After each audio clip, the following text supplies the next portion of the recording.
Finally हमें इतने इंतजार करने के बाद थॉर लव एंड थंडर का टीजर ट्रेलर देखने को मिल ही गया। अगर आप इस टीजर ट्रेलर को ध्यान से देखेंगे तो ये टीजर ट्रेलर हमें मूवी के बारे में सब कुछ ना बताते हुए बहुत कुछ बता देता है। साथ ही साथ हमें ये ट्रेलर बहुत ही गुड वाइब देता है। रीजन है इसका म्यूजिक, जो गन्स एंड रोजेस का स्वीट चाइल्ड ओ माइन सॉन्ग है। वैसे इस मूवी के डायरेक्टर टाइका वाइटिटी है, जिन्होंने इससे पहले इसके पहले पार्ट थॉर रैग्नारॉक को डायरेक्ट किया था, और वो जाने जाते हैं अपने डार्क थीम वाले मूवीज को भी बहुत ही लाइट वे में दिखाने के लिए। आप इस बात को और समझने के लिए उनकी रिसेंटली डायरेक्ट की हुई मूवी जोजो रैबिट देख लेना, जिस मूवी में उन्होंने खुद ही एडोल्फ हिटलर का रोल किया है। अब ये मूवी डार्क थीम की क्यों होने वाली है, आप इस बात को जानने के लिए पहले मेरी ये वाली वीडियो देख लेना, लिंक डिस्क्रिप्शन में है। मैंने उस वीडियो में बताया है इस मूवी के villain God the God butcher के बारे में, साथ ही साथ थॉर लव एंड थंडर की एक्सपेक्टेड स्टोरी लाइन के बारे में भी। तो चलिए आते हैं थॉर लव एंड थंडर के टीजर पे। तो हेलो गाइस, मेरा नाम है अभिषेक और मैं आज अपनी इस वीडियो में थॉर लव एंड थंडर के इस टीजर ट्रेलर को ब्रेक डाउन करने जा रहा हूँ। So without wasting any time, let's begin.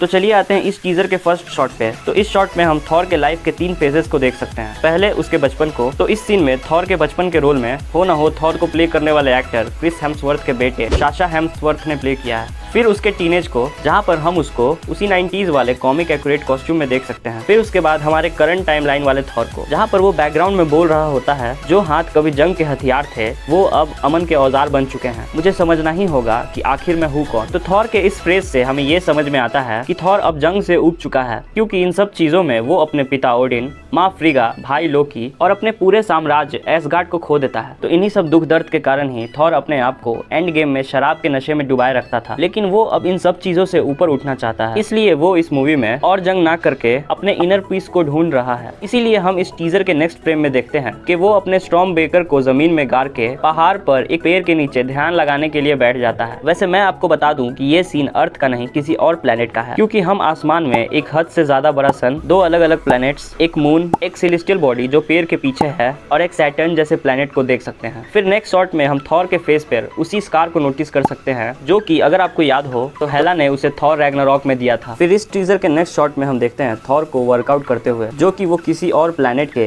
किसी केव में किसी मरे हुए गॉड टाइटन के सामने कर रहा है। तो इस सीन में हम थॉर को एक कैप पहने देख सकते हैं और थॉर ने उस कैप पर मार्कर से द माइटिएस्ट एवेंजर्स काट कर स्ट्रॉन्ग एवेंजर लिख दिया है, क्योंकि हम जानते हैं कि थॉर अपने आप को एवेंजर्स टीम में सबसे ज्यादा स्ट्रॉन्ग मानता है।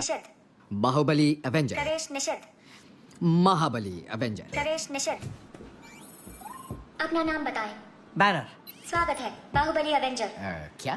वैसे इस सीन में एक ईस्टर एग भी है। थॉर का ये लुक टॉम हैंक्स की मूवी फॉरेस्ट गंप वाले लुक से सिमिलर है। तो चलिए आते हैं उस गॉड टाइटन पे। तो हम इस सीन में उस गॉड के स्केलेटन को चेन्स में बंधा हुआ देख सकते हैं। वैसे आगे ट्रेलर में हमें एक और गॉड टाइटन मरा हुआ दिखता है। तो अगर आपको नहीं पता तो मैं बता दूं, तो हम इस मूवी में गॉड द गॉड बुचर को एज अ विलन देखने वाले हैं, जो कि मार्वल कॉमिक्स में बहुत सारे गॉड्स को मारने और उनको टॉर्चर करने के लिए जाना जाता है। तो I am pretty sure in दोनों गॉड टाइटन्स को भी उसी ने मारा हो। फिर उसके नेक्स्ट शॉट में हम रेवेजर थॉर को देख सकते हैं। अब रेवेजर थॉर से आप ये मत समझ लेना कि ये थॉर का कोई और वेरिएंट है, नहीं, ये कोई और थॉर नहीं, हमारा ही थॉर है। बस वो मूवी के शुरुआत में गार्डियंस ऑफ द गैलेक्सी के साथ कुछ मिशंस पे रहेगा, इसीलिए हम उसे यहाँ रेवेजर थॉर बुला रहे हैं। वैसे वो इस सीन में गार्डियंस ऑफ द गैलेक्सी के साथ किसी मिशन पे है, जहाँ पर हम गार्डियंस ऑफ द गैलेक्सी के सारे मेंबर्स को देख सकते हैं। आप यहाँ ग्रूट, मैंटिस, नेबुला, क्रैकलिन और स्टार-लॉर्ड को भी स्पॉट कर सकते हैं। नेक्स्ट शॉट में हम रॉकेट और ड्रैक्स को भी देख सकते हैं। अब हाँ, इस सीन में गमोरा मिसिंग है, क्योंकि गमोरा एंड गेम में मर चुकी है और 2014 वाली Gamora guardians of the galaxy के किसी मेंबर्स को आज तक जानती भी नहीं, इसीलिए वो इस टीम में नहीं है। ऐसे हो सकता है कि ये प्लेनेट सेंचुरी 4 हो, जहाँ का योंडू था। वैसे बात की जाए इस सीन में थॉर के कपड़ों की, तो थॉर के ये कपड़े पूरे 90s से इंस्पायर्ड हैं। और बात करें थॉर के टी शर्ट की, तो उसमें ट्री ऑफ एग्ड्रेसिल बना हुआ है। इफ आपको याद नहीं तो याद दिला दूं कि थॉर 1 मूवी में उसने जीन को यही ट्री बनाकर 9 रेल्म्स के बारे में समझाया था। फिर उसके नेक्स्ट शॉट में हम देखते हैं गार्डियंस ऑफ द गैलेक्सी को अपने उसी स्पेसशिप में बैठकर सकार प्लेनेट से जाते हुए, जहाँ पर थॉर और क्रॉग उसे सी ऑफ करने के लिए आए हैं। अब मैं इस प्लेनेट को सकार इसलिए कह रहा हूँ क्योंकि इस सीन में आसपास काफी सारा कचरा भरा पड़ा है और सकार एक तरह से कचरे वाला प्लेनेट है। फिर उसके नेक्स्ट शॉट में हम देखते हैं एसगार्ड को, पुराने वाले नहीं नए वाले। भाई पुराने वाले को तो सर्टर ने थॉर रैग्नारॉक में तबाह कर दिया था। वैसे ये नया वाला एसगार्ड काफी ज्यादा बदल चुका है पिछले एंड गेम वाले एसगार्ड के मुकाबले। हम अब इस टाउन में काफी सारे नए बिल्डिंग्स और गोल्डन स्ट्रक्चर्स को स्पॉट कर सकते हैं। टीजर में आगे हम इसी जगह पे काफी सारे शिप्स को देख सकते हैं। तो ऐसा हो सकता है कि हमें इस मूवी में ये न्यू एसगार्ड अर्थ पर एक थीम पार्क के तौर पे दिखाया जाए, जहाँ पर लोग दुनिया भर से घूमने के लिए आए। आगे हम ट्रेलर में देखते हैं 2 बकरियों को एसगार्डियन शिप खींचते हुए। वैसे बात की जाए इन दोनों बकरियों की, तो ये दोनों बकरियां नॉर्स माइथोलॉजी के साथ मार्वल कॉमिक्स में थॉर के कंपेनियन के तौर पे एग्जिस्ट करती हैं। वैसे इन दोनों बकरियों में से एक का नाम टूथ बेरर है और दूसरे का नाम टूथ ग्राइंडर है। और हम इस एसगार्डियन शिप में वेल्कायरी, क्रॉग, थॉर और उसके साथ साथ जीन फॉस्टर को भी सवार देख सकते हैं। उसी शॉट में हम कॉकटेल्स एंड ड्रीम्स नाम से लिखा हुआ एक नियॉन साइन को भी स्पॉट कर सकते हैं, जो कि एक बार का नाम है जहाँ पर टॉम क्रूज 1988 की मूवी कॉकटेल में काम करते थे। फिर उसके नेक्स्ट शॉट में हम देखते हैं ओलंपस को, जो कि घर है ग्रीक गॉड्स का। ग्रीक गॉड जैसे कि ज़्यूस, पोसाइडन, हेडीज। वैसे ये मूवी मेनली ज़्यूस पे फोकस करने वाली है। तो इस शॉट में हम ओलंपस में किसी चीज को आते हुए देख सकते हैं। ऐसा हो सकता है कि ये गॉड का नेक्रोसॉर्ड हो या फिर थॉर खुद हो जो ओलंपस में आ रहा है अपनी उस एसगार्डियन बोट में। वैसे बात की जाए कॉमिक्स की, तो कॉमिक्स में गॉड और ज़्यूस का एक इंपॉर्टेंट कनेक्शन है। तो 3000 साल पहले एक अनजान प्लेनेट पे